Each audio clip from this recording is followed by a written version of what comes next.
نور على نور.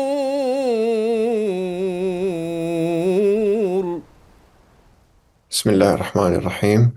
Assalamu alaikum wa rahmatullahi wa barakatuh, and a very warm welcome to everyone joining us for this online event hosted by Shajarat an-Nur. My name is Ahmed Yamani, and I'll be your host and moderator for today's session. Before we begin, I'd like to briefly introduce the organization. Shajarat an-Nur is dedicated to reviving traditional cognitive frameworks inspired by the science of the heart, Ihsan. Through talks, workshops, and community programs, we aim to foster a deeper understanding of Islamic heritage and tradition while offering grounded guidance for navigating contemporary challenges. Today's session is titled Faith in Trees, Spiritual Ecology and the Human Tree Connection. This talk explores the profound spiritual, cultural, and ecological roles that trees play across world traditions, from sacred landscapes and ancient wisdom to modern environmental stewardship. We'll look at how reconnecting with the natural world opens pathways to contemplation, balance, and a deeper understanding of our place within creation. We're honored to be joined today by Adrian Houston, an internationally acclaimed photographer whose work has been exhibited at institutions like the National Gallery and the Royal Academy of Arts. Over his decades-long career, Adrian has traveled the world documenting the majesty of nature and raising awareness about environmental conservation. His books, including A Portrait of the Tree and The Queen's Green Canopy, reflect a lifelong dedication to highlighting trees as both ecological protectors and sources of spiritual meaning. Adrian is also the founder of the Faith in Trees initiative, a global photographic, cultural, and educational project that explores humanity's spiritual relationship with trees across major religions and indigenous cultures. Through portraits of sacred trees, interviews with faith leaders and elders, and international exhibitions, Faith in Trees seeks to inspire unity, ecological responsibility, and a renewed sense of reverence for the natural world. We're very grateful to have him with us today. Here's how today's session will run. Adrian will speak for around 45 minutes to an hour, after which we'll open the floor for a Q&A session, which will run for about 30 minutes. You're welcome to submit your questions at any time in the Zoom chat, and we'll try to get to as many as we can in the Q&A. So without further ado, it is my pleasure to hand it over to Adrian. Adrian, the floor is yours. Thank you so much, Ahmed, and thank you all for joining. It's a great pleasure to be here talking to you. I thought I would start because I want to just give you a bit of an insight into, my path to what I'm doing currently and some of the things that inspired me along the way. I mean, I was lucky enough to grow up in Scotland, surrounded by forests, trees, mountains, and lochs. And I probably spent most of my childhood running around playing in the woods and the forests. So that gave me a great connection to nature. And I think also the fact that my mother was quite a well-known artist. So I grew up surrounded by art too. So those two things are the things that inspired me to become a photographer, I suppose, in a way. And I wanted to just share with you a little bit of my journey, some of the things that sort of inspired me along the way. So I'm going to just share with you just my little journey here. So I know this looks a little bit violent, but this is one of the first commissions that I had to do, which was to spend 3D days with the SWAT team. SWAT stands for Special Weapons Attachment Team, and is effectively it's soldiers that have retired and become a sort of new force of police.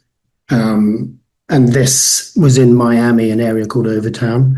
Back in the 80s, Jimmy Carter, who was the president of the United States at the time, accepted a large number of prisoners effectively from Cuba as part of an exchange. And a lot of those, well, a lot of the more unpleasant ones ended up in this place called Overtown.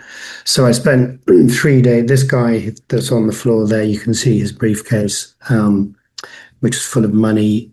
The police had chased him down the street. I was on the other side of the street, had a bulletproof vest on, had two guys with me, sort of holding me, well, standing over me to make sure I wasn't going to get caught in the crossfire. So I think that was what, so it obviously had a big impression on me. I think one of the biggest impressions, obviously, I didn't want to be a war photographer because that might have been a bit too scary for me. And then moving from there, this is the actual payload bay of the Challenger space shuttle. So I was commissioned again, this is for Sunday Times magazine in the UK. I spent 3 days in Mission Control Houston, sort of understanding how and where the astronauts train, and they train for these spacewalks in these huge tanks with all their full kit on. So it was a pretty interesting time. And this is one of the astronauts who's standing in the payload bay. I think one of the most amazing things for me was going into the cockpit of the space shuttle, because when you actually, it's a lot smaller than you would imagine it would be. But I think the amount of control panels they had back then, and how they knew what every single thing did was quite astonishing, because it was hundreds and hundreds and hundreds of them. In those days, they didn't have such. Today computers have taken over, but then there was a lot more manual labor required. So that was another sort of inspiring moment, sort of seeing, in some ways, the space race. And then from there, this was a commission partly for the Egyptian government, and this is Tutankhamun's burial chamber in his tomb. And we were commissioned. I was there in his tomb for about 3 hours with no one else allowed in. I thought to myself that maybe I might feel some sort of atmosphere there, but I think the fact that it's 3,000 years old, maybe it just gone on a little bit too long. But the hieroglyphics you can see in the background, that's of his journey into the afterlife. Those are deities that you can see and moving his journey into the afterlife. And then I went from there to the Cairo Museum, which is where some of the artifacts, or the remainder of the artifacts, were at that time. This is his burial mask, which is probably the most famous artifact in Egyptian to come out of Egypt in its entire history.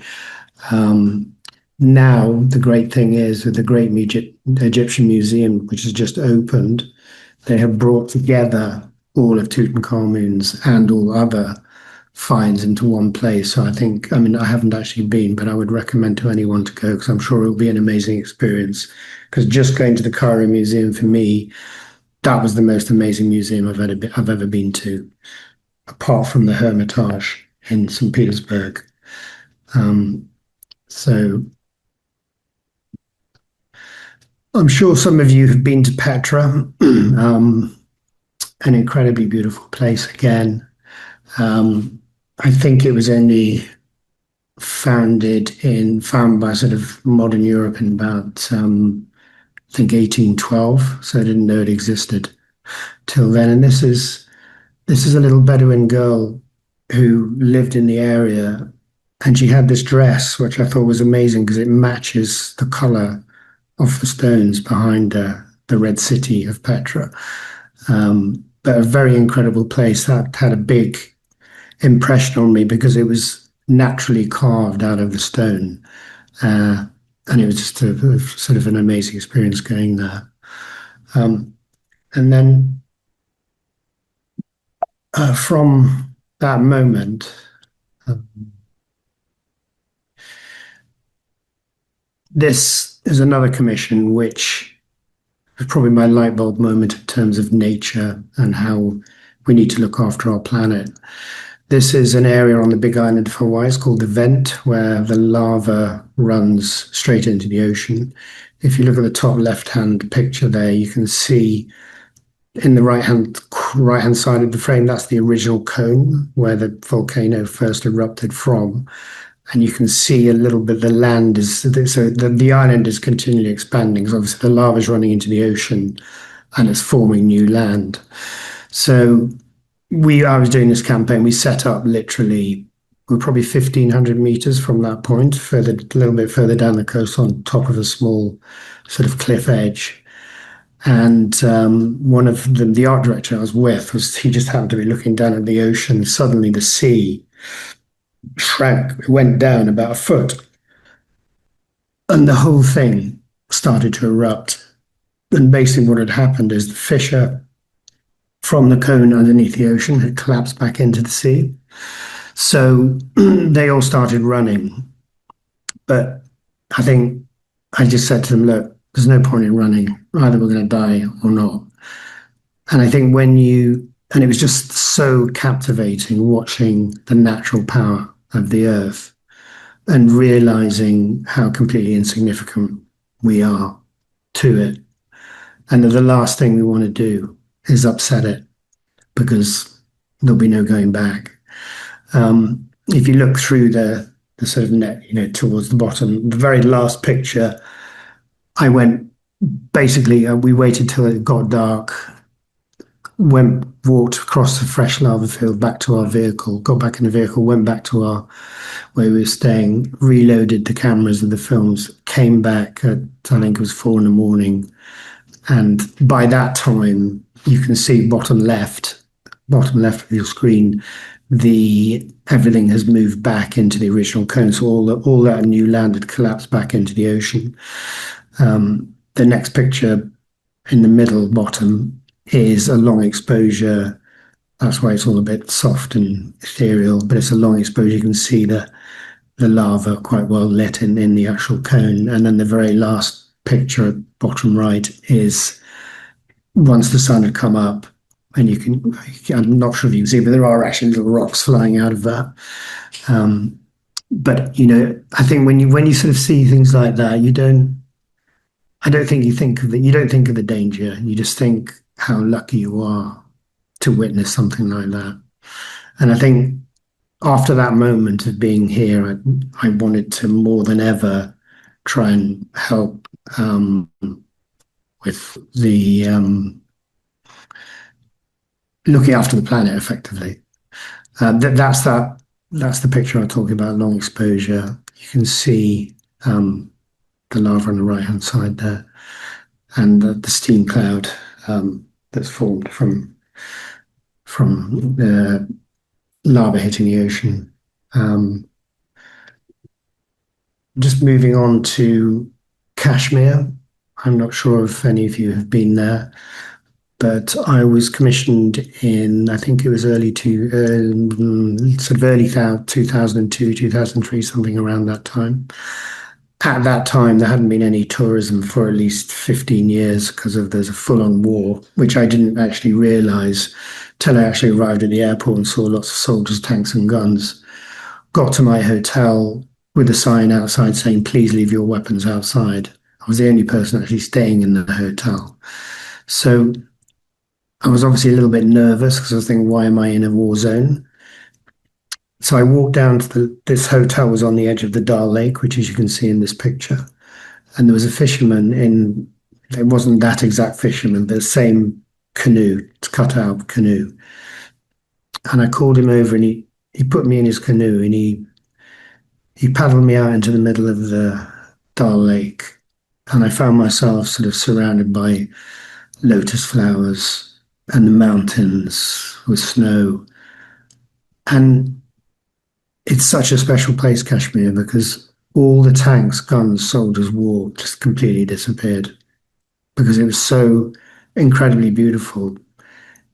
It just left me, and I've never been anywhere quite like that. And I think, unfortunately, that is why it's such a troubled place because you've got India, Pakistan, China, and Afghanistan. They've all got little bits of it, and the little bits of it they have, they don't want to release because it's such a special place. This is I took a journey from Srinagar, which is where the Dal Lake is, up to Leh, which is I think you go up that this particular lake is just under 5,000 meters.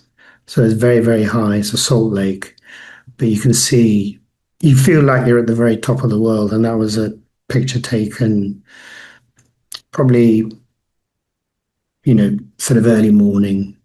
Um, just an incredible place, and one I'd recommend highly for anyone to go to because you are completely immersed in nature there.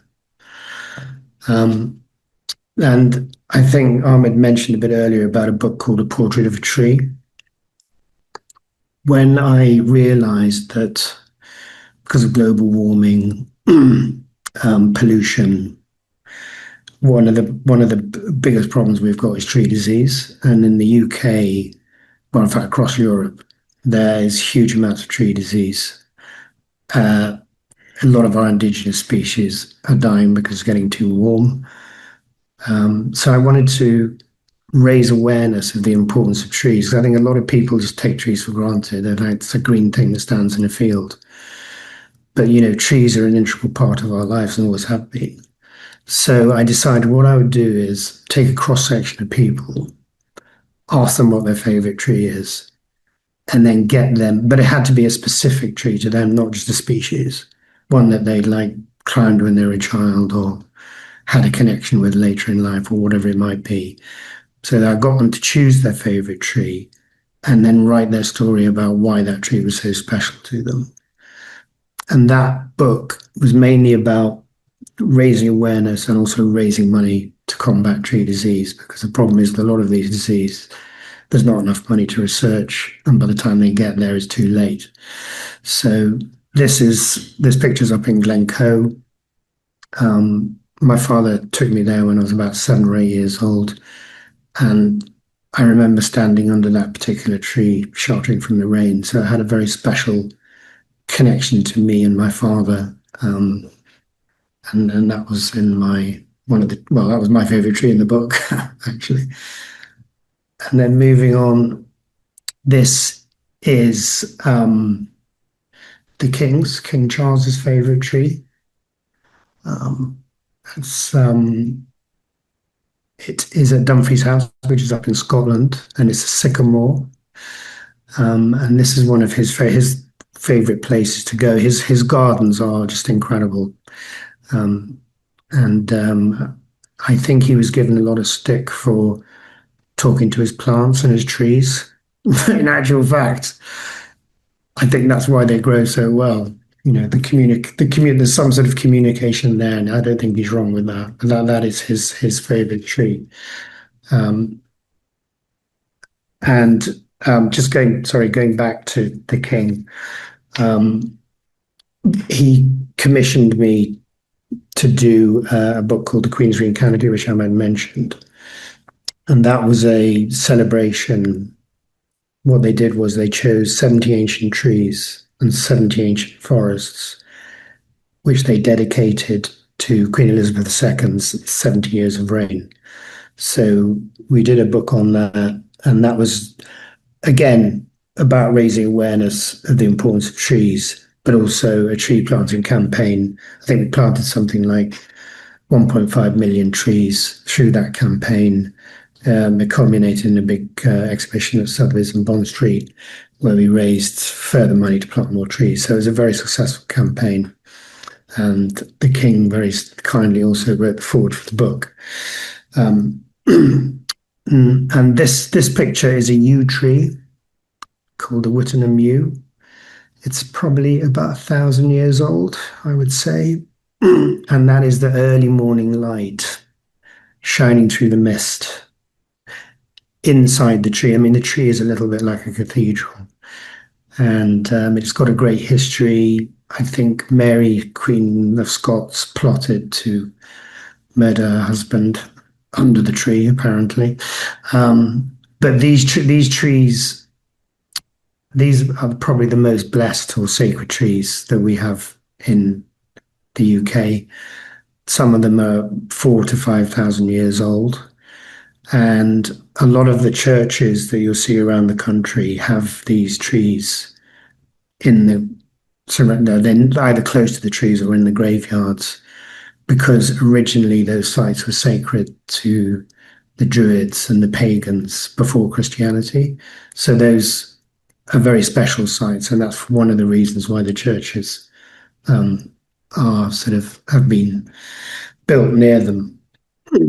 Um, and I think the other interesting thing about yew trees, obviously they have a lot of medicinal qualities, and a lot of communities have used them to have meetings around.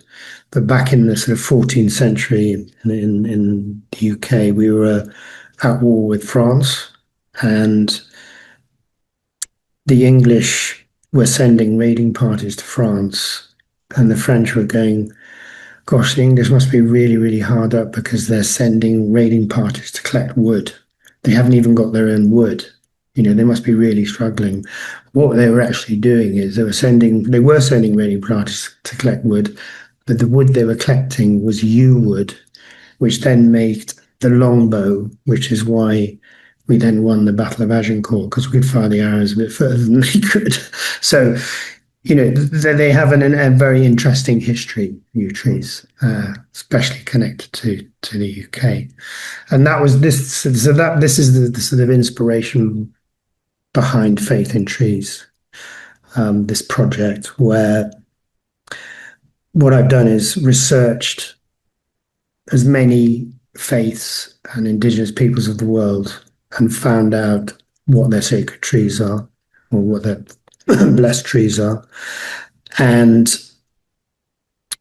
obviously, they're not all going to be living trees. There are some examples of which Prophet Muhammad's tree is still there, I think, in Jordan, Sabai tree. And there's one in northeast India, which is the Bodhi fig. And that tree was propagated from the tree that Buddha got his enlightenment under. So that's a very special one.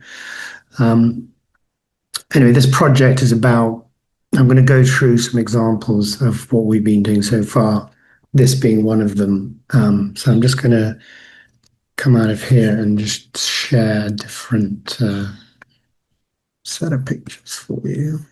So this is a beechwood. Beech trees in Turkish mythology actually are a very sacred symbol. But this particular wood is actually in the UK, and actually these trees aren't particularly old. I think they're probably 50 to 100 years old. But the trees have a special resonance, and what we're doing with these trees is fine. We're going to be some of the research has been done. We haven't researched all the different faiths and indigenous peoples to the trees, where this particular one has a Turkish base, Turkish mythology, and it's about purification and maternal blessings. So people used to get married under these trees quite regularly. And they're very, very, very beautiful trees. This was shot in the early, sort of, I would say mid-October. So you've just got a little bit of autumn coming. Very early in the morning, again, you've got the mist coming through the trees with the shafts of light. So it's important to give as much atmosphere as I possibly can to try and show the trees off in their best light. In a way, someone said to me, what's the difference between doing a portrait of a tree and a portrait of a person? And in actual fact, it's exactly the same. You have to, if you're doing a portrait of a person, well, especially the more famous they are, the less time you have anyway.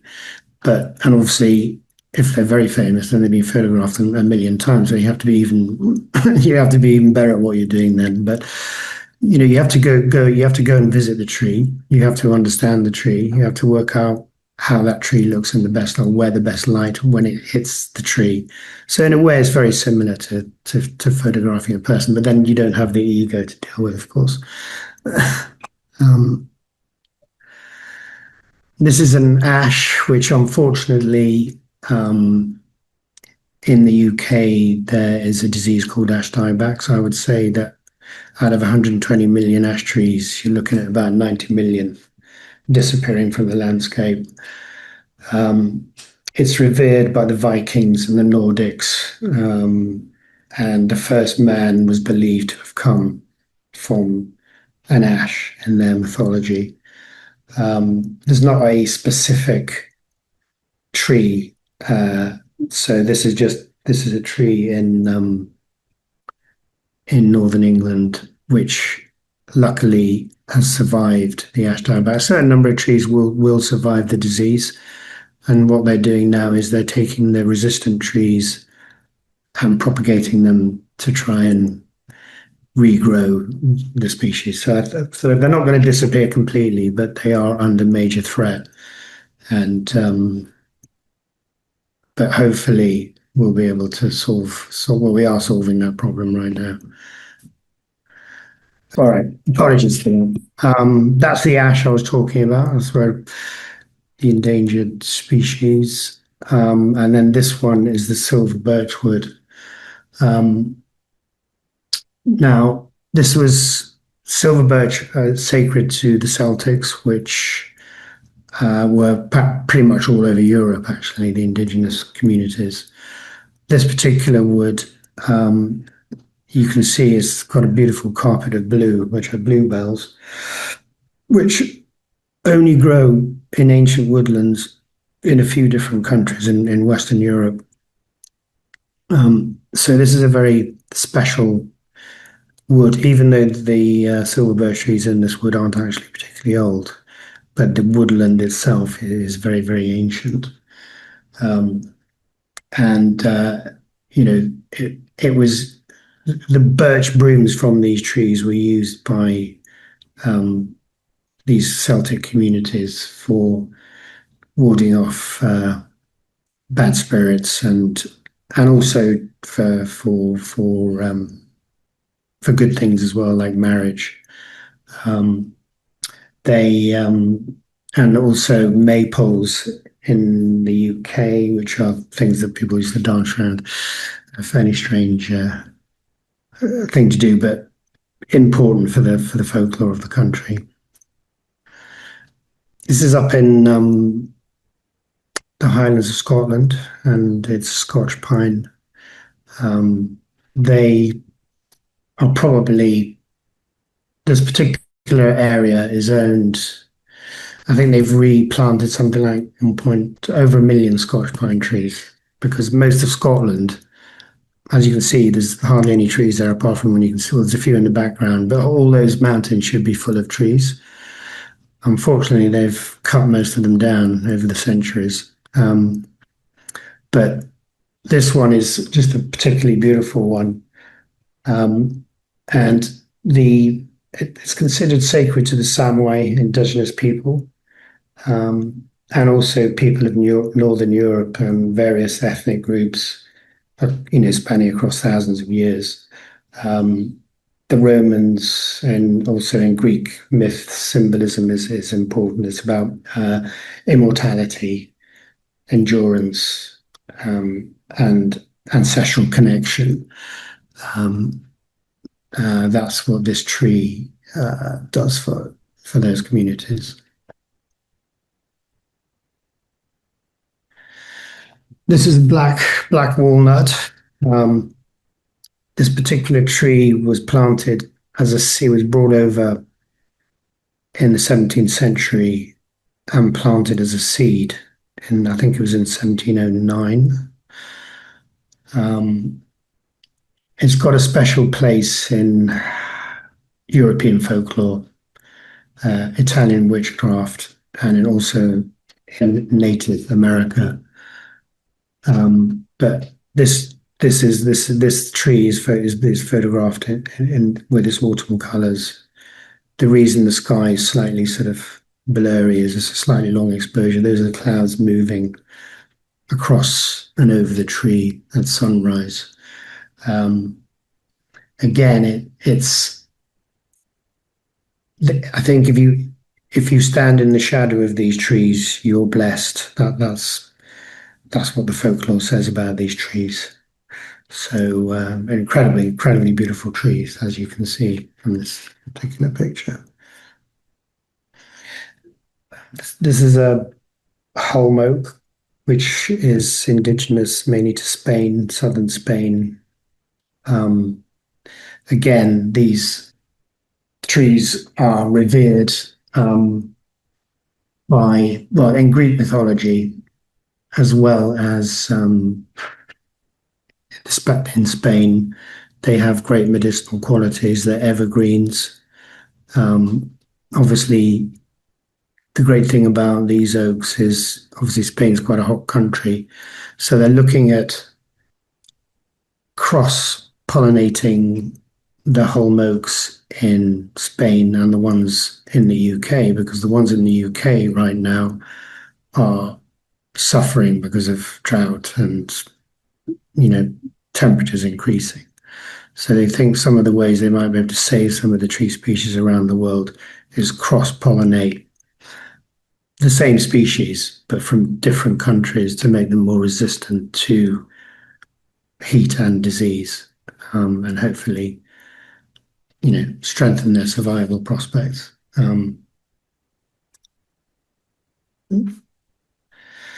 This is an almond tree blossom. This is a whole valley actually in Spain, and it's said that a Spanish king married a Swedish queen, and she really missed the winter months and the snow. So he planted this whole valley of almond trees, so that when the white blossom appeared, it looked like snow to the queen, and made her obviously a lot happier. And also, if I don't know if you can see, but there is just below the right hand branch of the tree, there is a sort of figure there which does look a little bit like a fairy. We're not sure if it is one or not, but it's a bit strange. There is one there. It's I mean, it's enshrined, I think, in the Hebrew Bible, the almond trees. So they're very important to a lot of different indigenous peoples and to different cultures around the world. As I say, with this project that we're doing right now, some of the research still needs to be done with the specific links to specific, indigenous tribes, peoples or faiths. We're still researching some of it. These are just some of the initial trees where there's not one specific tree that relates to a particular faith or indigenous group or community. This is a mangrove in obviously very important ecological tree or group of trees. This one is in the Caribbean, and obviously a big thunderstorm behind it. These trees, well, they're probably one of the most important ecosystems that we need to try and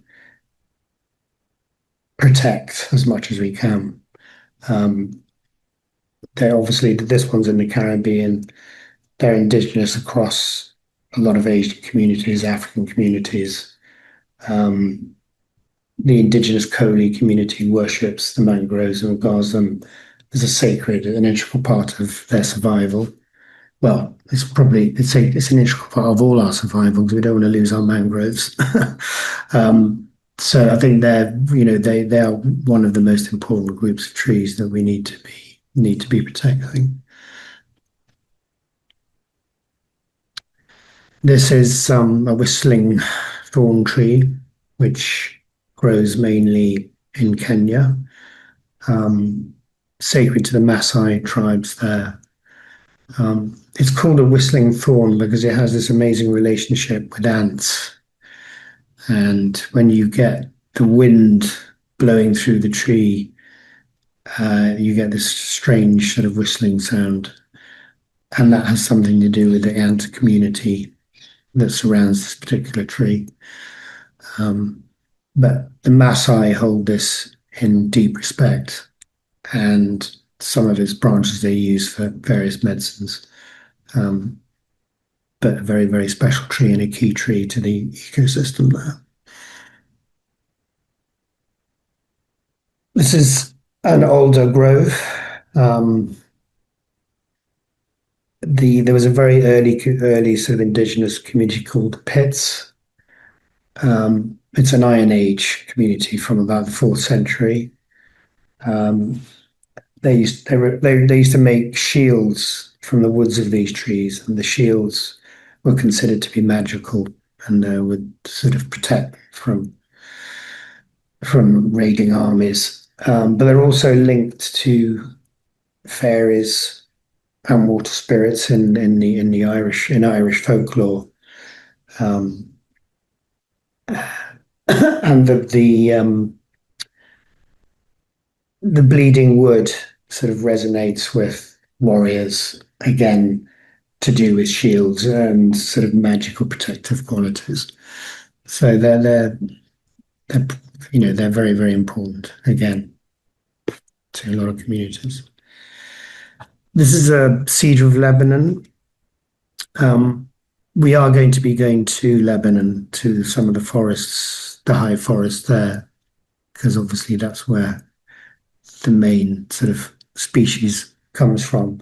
But this particular one is interesting because it was brought over by the Knights Templars, so in about the 13th century. The Knights Templars they brought them over because a lot of the churches were made from cedar wood. So they obviously had a very special sort of religious connection.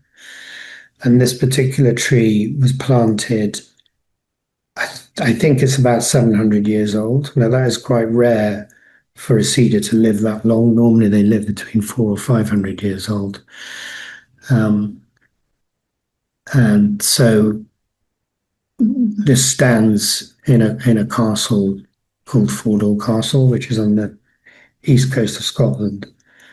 And there's a church just near there where the sort of covenant of there's meant to be buried treasure that they brought back from their wars, buried in this particular church. But anyway, that is a very, very special tree because it's lived so long.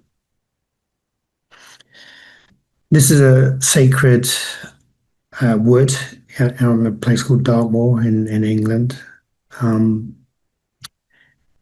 I have to say that out of all the woods I went to, or forests I went to, or have been to, this particular one has got a very spiritual, slightly eerie feel to it. They're not entirely sure what you can see in the picture. There's sort of large stones, which a lot of them look like they've been hewn, man-made or man-crafted. But this particular wood is very high up on the moor in a place which is not easy to grow. So the trees are small, but we're talking, 800 to 1,000 years old, these trees. And it's a very spiritual place, which the king has now just decided that he's going to.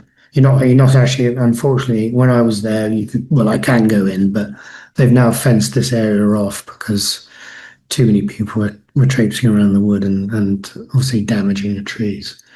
But I think it was worked. There were a lot of druid ceremonies in this wood. And the druids are, I think you might have heard of them because it's the summer solstice of Stonehenge. But they were a community, before Christianity. Again, the yew tree that I mentioned earlier, that's one of their sacred trees, as well as this particularly particular sacred wood. So they date back thousands of years. And yeah, you can still visit this place, but unfortunately, you can't actually venture into it. But it is, I think, for me, I got a little bit, I felt a little bit uncomfortable there because of the sort of atmosphere. I don't think it was a particularly positive atmosphere. So it was a little bit scary for me, that would. Now, these are two yew trees which grow obviously in the doorway to a church in the south of England. I mean, I've explained a little bit about yew trees and how a lot of churches have them in their grounds. But these two yew trees were actually the inspiration for Tolkien and for Lord of the Rings. That's where he got his inspiration for Lord of the Rings, by this particular doorway into this church. And I think they're about 400 or 500 years old. The church is about 800 years old. So they do have quite a significance to Tolkien and Lord of the Rings. This tree is called the elephant oak. It's about 800 to 1,000 years old. Stands in a private area, actually, in Windsor Great Park. But a very beautiful tree that's seen an awful lot in its life. I think, one of the reasons, one of the good things about, or one of the lucky things about the UK particularly, is that we have more ancient trees in the UK than the whole of Europe put together. And that is because of these royal parks were protected, so the trees weren't cut down for shipbuilding and things like that. So we do have a lot of sacred and blessed and special trees, probably more than most countries. So we're very lucky here. And obviously the oak is a national symbol, a revered tree in actually lots of different cultures. The oak is a very, very special tree. To the Romans, the Greeks, the Norse, I mean, they all hold it in a high regard.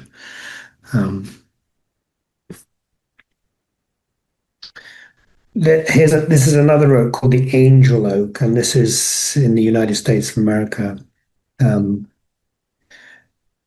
It's in southern South Carolina near Charleston. It's probably, well, I think it is the oldest oak in the USA, and it, it's 400 or 500 years old maybe. It's a symbol of endurance and resilience, and it's sacred to the many people that have visited. Um, they've now actually, you can't actually see, but they have actually fenced this tree off, but you still can go and visit it. And it has a very special significance to the Presbyterian faith, and obviously the native communities in the area. This is in Namibia, Sossusvlei, which is in the desert. Camel thorn tree, probably between 600 and 700 years old. I think it was around the 14th century. There was another slight climate change, and so these trees there was a river, but the river got blocked off by the dunes. So these areas sort of dried out. They're called flays, and these are the ancient trees that were left over. But they're very, they're very important to the Bushman community. They're a sort of spiritual. They have spiritual significance to them, and they're a spiritual landmark to a lot of the tribes. There's another one. Obviously, that one is actually not fossilized. The one you just saw was fossilized. This one is actually growing with it. These dunes are about, I don't know, 500 to 600 meters high behind, and they're continually shifting, changing. This is this is taken, and we actually got there at, I think it was 4 in the morning, and then waited for the sunrise. When you get that sort of first drop of light, that's why the dunes look so orange and beautiful with the shadows. As soon as the sun comes up, obviously it all goes a bit flat, but that's the time of day. Plus, it's not too hot. It's actually quite cold at that time in the morning, and obviously then it gets very hot and quite windy. So in the morning, it's nice and calm. The sun's not blowing around. It blows around more later on in the day, which I'm sure some of you might be aware of that. So this is the General Sherman. It's the largest tree, single stem tree on Earth. And it's one of the oldest alive. I think it's between 2,300 and 2,700 years old. I think what was amazing for me, that visiting this tree, it's very difficult to sort of judge. If I'd been standing by this tree, I'd have been a tiny speck in the picture. I mean, it is absolutely, the volume is incredible. But the other amazing thing about the sequoia forests is obviously they've had a lot of drought in California. So they've had a lot of forest fires. They have a lot of trees dying and burning. But the one thing that the forest fire does do, it means that a new generation. So when I went there, luckily the drought was over. The water was starting to run through the forest again, and the new generation was starting to come through. And that is actually they're on the third generation of these trees since the Ice Age 10,000 years ago. So that is pretty amazing in itself. They're only on the third generation since 10,000 years ago. And this tree is sacred to the Chul River tribe, which is a native community which was looking after the forests before they nationalized this particular forest. I mean, they're still there, but they're just not in the same role that they were in. Obviously, it's of special spiritual significance to a lot of those communities. The baobab, which this is in Madagascar, and such an incredibly beautiful place. Unfortunately, they've chopped down a lot of the rainforest, but these trees have a special spiritual significance. So they don't chop these trees down. But one of the reasons is probably because their wood is not actually good for anything. So they look even more sort of out of context because there's no other trees around apart from them. But these, I would say, you're talking again 2,000 plus years old. Really amazing trees, which they have they're important to the indigenous communities. The communities have meetings under them. They're obviously spiritually significant in many ways and sacred across the world. I mean, obviously they grow in other parts of the world. In Africa, they're sacred in India, and they grow across the Caribbean as well. So they grow in a lot of different places. This is in London. There's Lambeth Palace, which is where the head of the English Church lives. And this is a fig tree which grows in the courtyard, which I think it was planted in the 15th century. It's got a special significance to the church because it has a connection between the English Church and the Roman Catholic Church in Rome.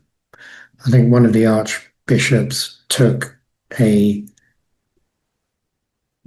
sprig of the tree and sent it to the Pope in Rome, who then planted that tree. So that in a way brings them together, sort of connected. But obviously the fig is revered in a lot of different, the Buddhist community, but lots of different communities. The fig is a very important tree.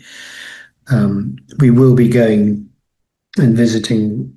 There's a one in northeast India, the Bodhi fig, which is in a Buddhist temple, and apparently was propagated from the original fig that Buddha got his enlightenment under. That's a very, very special tree, which we will be going to visit and interviewing the head of the temple about why that tree is spiritually, environmentally, and so important to the communities. Part of the sort of plan. Forgive me for chiming in, Adrian. Yeah. Just to give you a nudge for time, could we wrap up in the next couple of minutes to move Yeah, into yeah. the Q&A? Okay. I think we're nearly the end. I'll go a little bit quicker. This is a willow. Willow trees are, again, sacred to a lot of different communities. So for this particular tree, we're interviewing the head witch, because the willow was used to make their wands. But they obviously have deep rooted traditions in a lot of different practices. This particular one's in the Socha Valley in Slovenia, and it's amazing because it's grown on a rock in the middle of the river. I mean, it's quite incredible how it's managed to survive. This is the leadwood tree. This is a very important tree. The reason it's called leadwood actually is because the wood is so incredibly heavy, but it really does survive. This is sort of revered by the Bushman community, some of which is sitting in the tree there. And we can probably finish on that tree, actually, Ahmed, if you like. And happy to answer any questions. Thank you so much for that, Adrian. It was a really beautiful, thought-provoking presentation.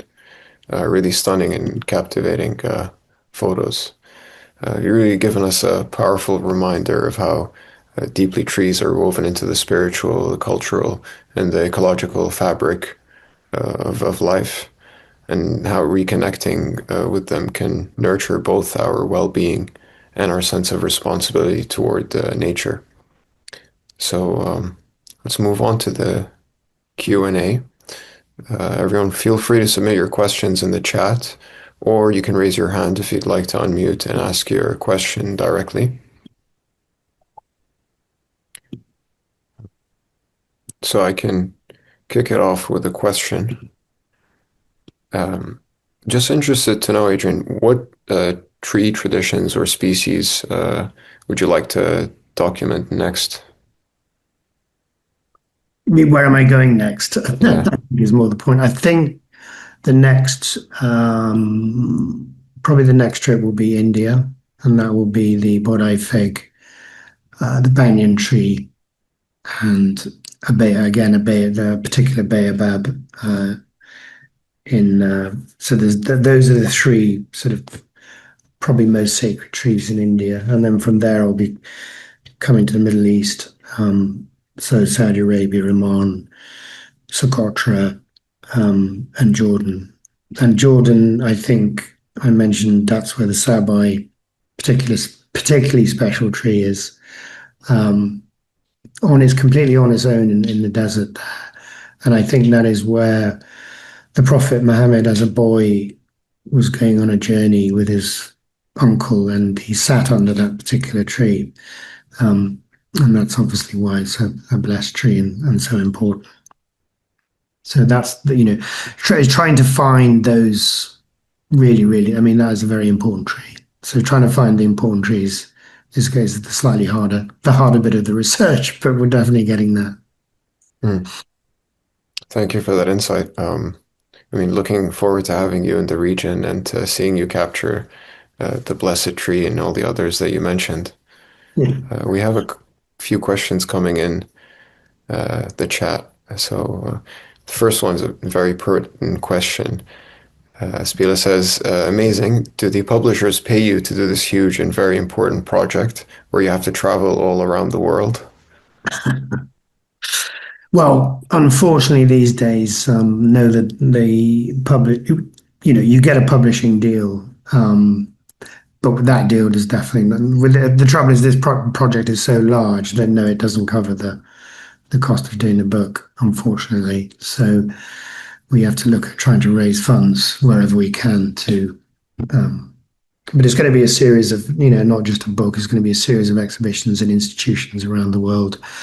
So, in order for us to sort of get all that done, yeah, we need a bit of help for sure. Got it. Okay, thanks.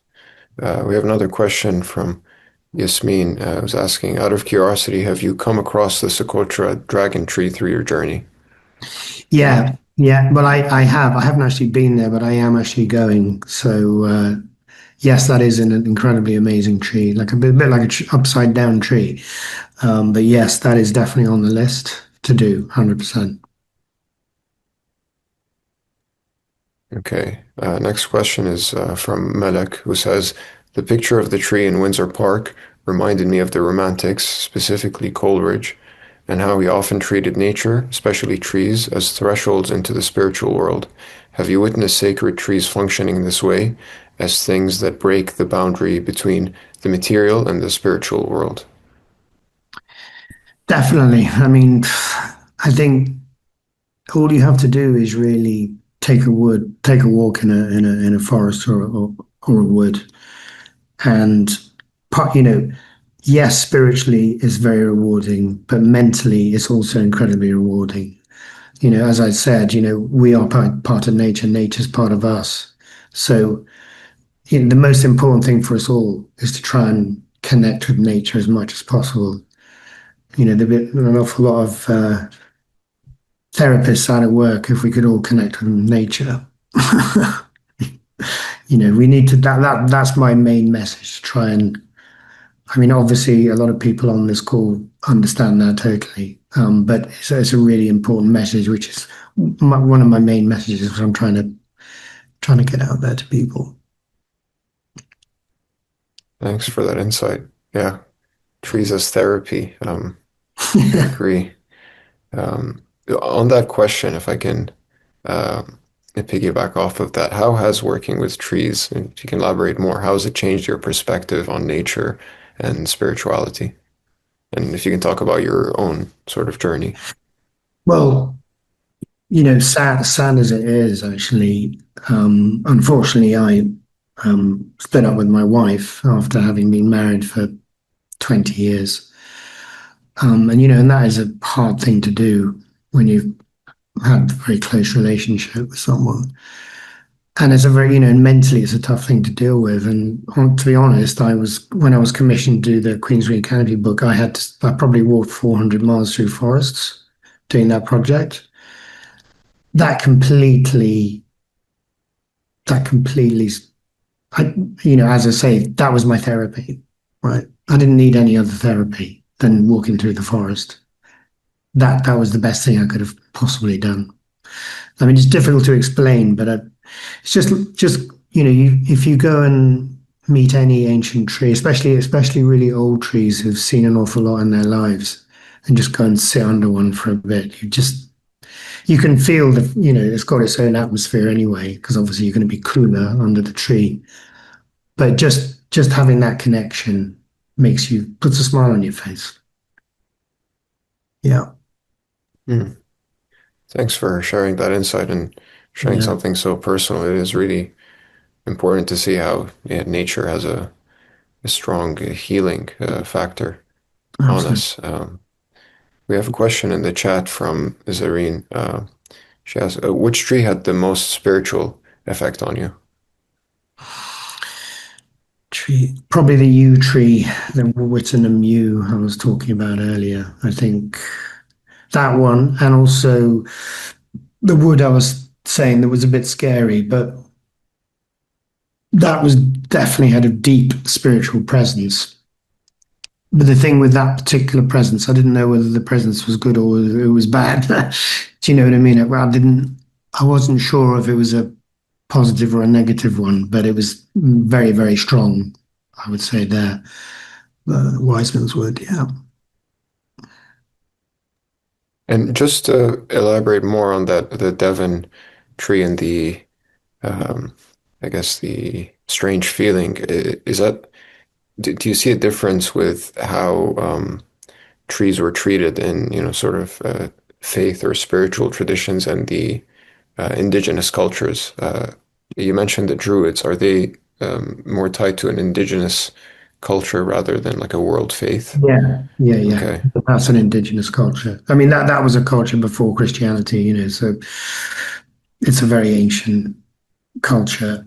Um, you know, it's like anything. I'm sure that in this world there is good and there is evil, and um, for me, that the wise man's wood, I think some bad things happened in that wood, and I think that's probably what I was feeling. Um, whereas pretty much everywhere else I've had a very positive feel. There was only one other wood I went to in which was very ancient wood in with these hornbeams, and I happened to be there as it was getting dark, and then it got completely dark. Now I don't know whether I was just feeling uncomfortable because I was in a wood and the pitch black, or whether there was something there. But those are the only two woods where I felt uncomfortable. The rest of the time was just a joy to experience. But I think sometimes you feel wherever, in places you go, if bad things have happened, sometimes you feel as though you just feel a bit uncomfortable, but maybe you can't put a finger on what makes you feel uncomfortable. Hmm. Yeah, it's fascinating, that sort of uncanniness you Yeah. can get from nature. And you mentioned the yew tree being the sort of most favorite spiritual. I wonder if there's a connection between that and the British and the longbows. That's the same one, right? Yeah. Yeah. Okay. Yeah. I mean, yes, that. I mean, I went to, when I was doing a portrait of a tree, one of this landowner said to me, "Oh, I have this yew wood, right? There's a whole wood of yew trees, an amazing wood, which is quite unusual because a lot of them got chopped down for the longbow."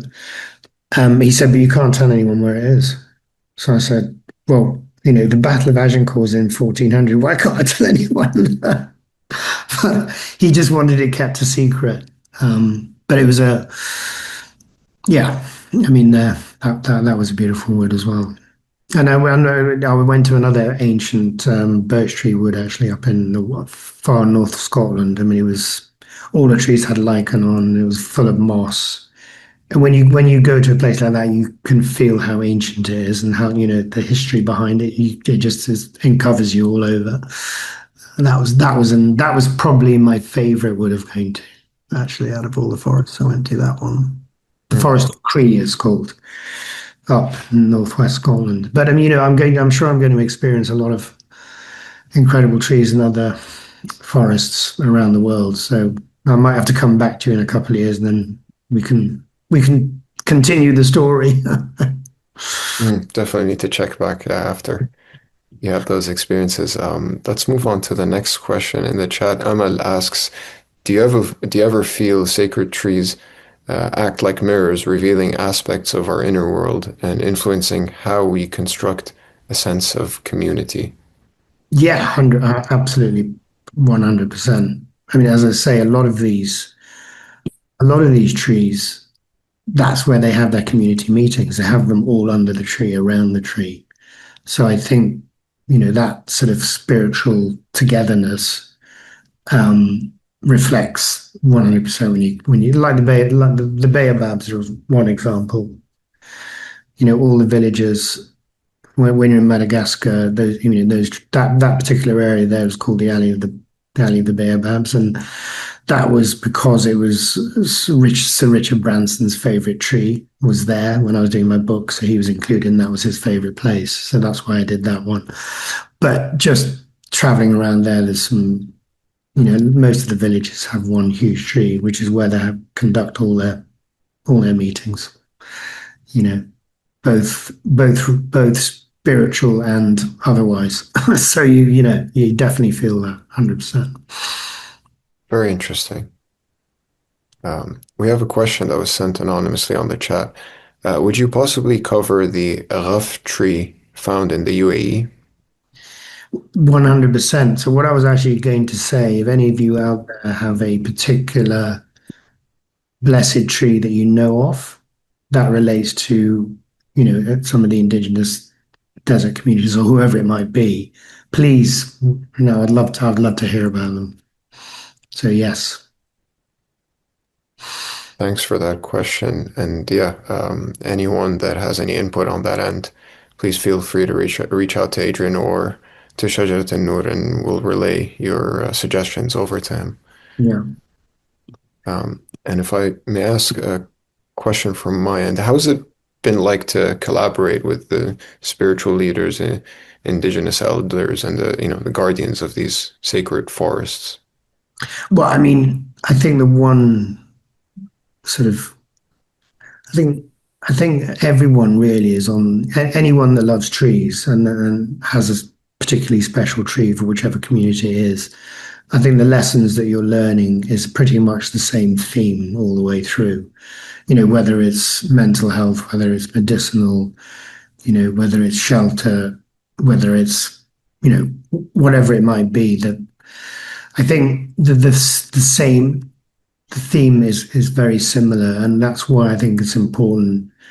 When we have this sort of exhibition, if you imagine there's going to be lots of different faiths and lots of different community, lots of different indigenous people's trees, but they're all going to be under one roof in harmony, and that is one of the most important things for me, is just to harmonize the world through trees. I think it's very important. That's truly beautiful.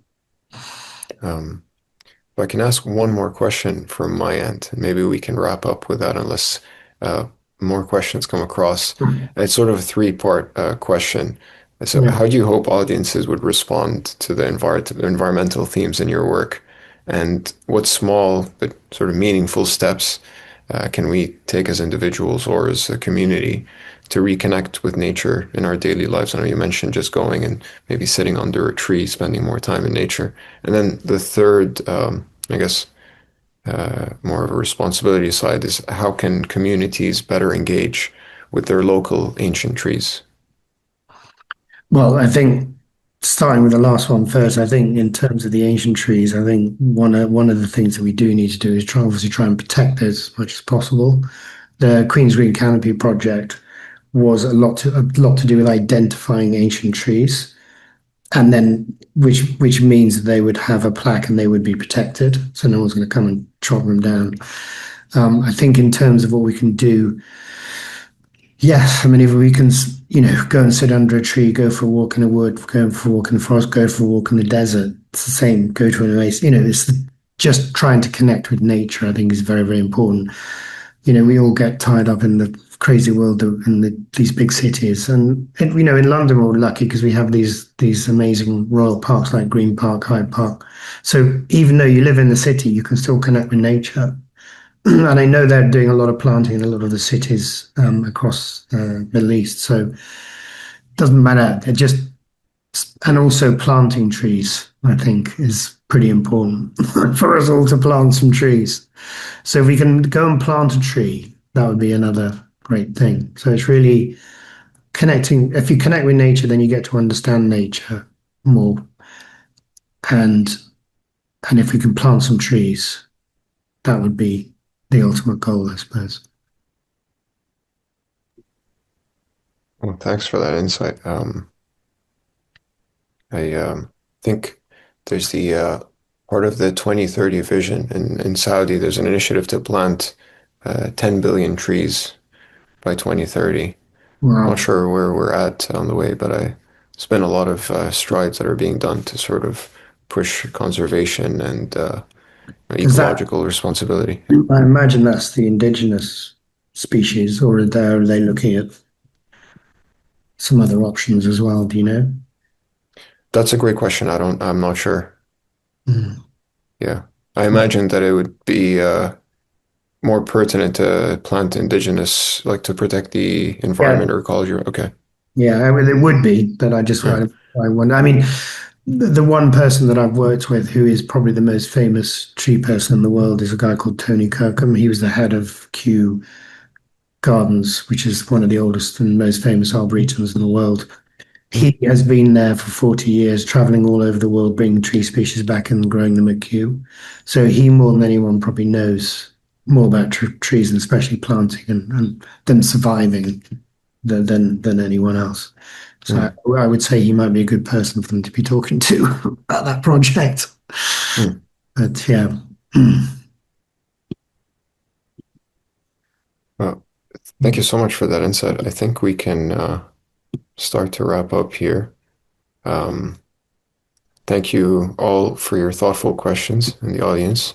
And of course, a special thanks once again to Adrian Houston for sharing his time, his vision, and the deeply moving work with us today. So to stay connected with Adrian's projects, including the Faith in Trees initiative and upcoming exhibitions, we'll share the relevant links in the chat. You can find them right now. Um, just before I sign off, if there's any closing remarks you'd like to make, Adrian. No, I just want to say a big thank you to you and the group. Such a pleasure to talk to you all. And if anyone's got any questions further down the line, very happy to answer any questions. Just feel free to email me or Instagram or whatever. Just get in touch whichever way you want. But yeah, very happy to answer any other questions at any other time. Thank you so much for that. Yeah, again, thanks for your generosity and your time. Like I said, the links are in the chat. And if you'd like to stay updated on شجرة النور future events, you can follow us on Instagram or subscribe to our YouTube channel, and you can check out our website. And we look forward to welcome you again at our next gathering, inshallah. And wassalamu alaikum wa rahmatullahi wa barakatuh. اللهم صل على سيدنا محمد السابق للخلق نوره ورحمة للعالمين ظهوره عدد من مضى من خلقك ومن بقي ومن سعد منهم ومن شقي صلاة تستغرق العد وتحيط بالحد صلاة لا غاية لها ولا منتهى ولا انقضاء صلاة دائمة بدوامك وعلى آله وصحبه وسلم تسليما مثل ذلك